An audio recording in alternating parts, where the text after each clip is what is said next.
दोस्तों नमस्कार। MP Singh YouTube channel पर आपका स्वागत है। आज हम चर्चा करेंगे जीवन के 4 आयामों पर। ये 4 आयाम क्या क्या हैं।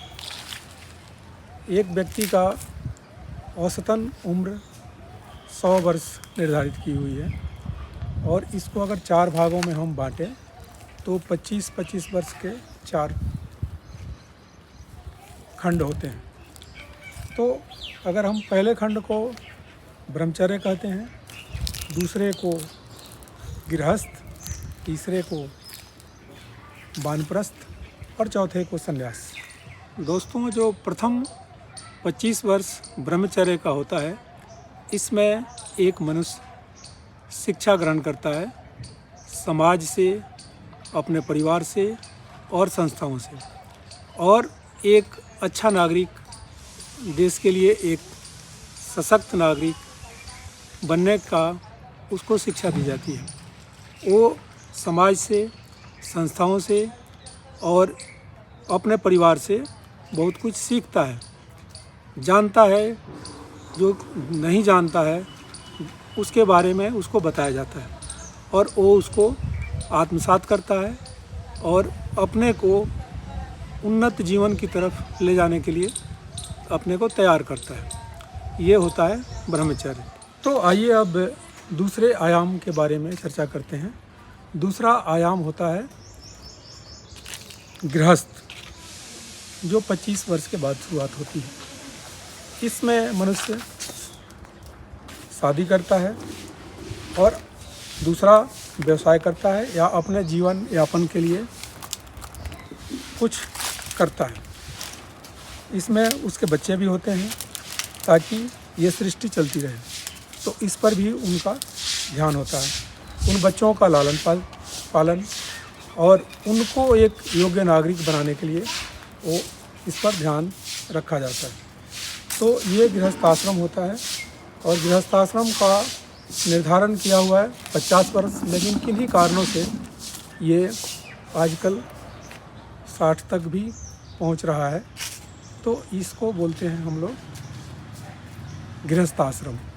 दोस्तों, अब हम बात करते हैं वानप्रस्थ के बारे में। वानप्रस्थ है क्या?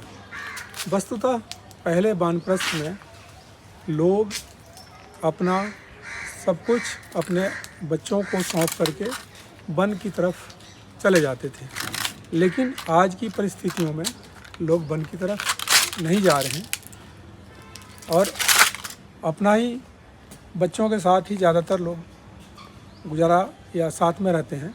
तो इस केस में वानप्रस्थ में हमें क्या करना होता है?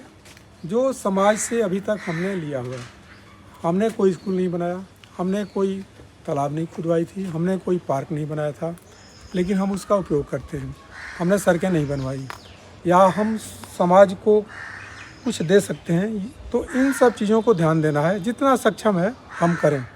हम दूसरों की मदद कर सकते हैं। हमने शिक्षा ग्रहण की, हम अगर सक्षम हैं तो किसी दूसरे बच्चे को शिक्षा दे सकते हैं। गरीब कॉलोनियों में जा कर के हम उनके बच्चों को पढ़ा सकते हैं या जो भी हेल्प हो सकते हैं। जो अगर कोई तालाब है, जो विरासत है, उसको संभाल सकते हैं। तो ये होता है वानप्रस्थ। और ये देखा गया है कि आदमी 75 वर्ष की उम्र तक सक्षम रहता है, वो उसमें ये सब चीज़ें कर सकता है। तो जो समाज से हमने ग्रहण किया हुआ है वो समाज को लौटाने का वक्त होता है वानप्रस्थ। जीवन का जो चौथा आयाम है इसे कहते हैं संन्यास। संन्यास का मतलब होता है कि आप 3 फेज क्रॉस कर चुके हैं और चौथे में आप प्रवेश कर रहे हैं। ये देखा जाता है कि 75 के बाद लोगों में काम करने की क्षमता कम हो जाती है। तो एकमात्र है कि अपने को मोक्ष करने के लिए और भगवत प्रार्थना में समय लोग डालते हैं।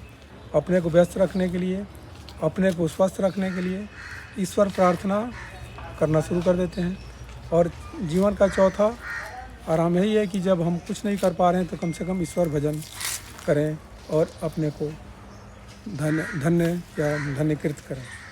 दोस्तों, अभी हमने जीवन के 4 आयामों पर चर्चा की और हमने अपना अनुभव आपके साथ शेयर किया है।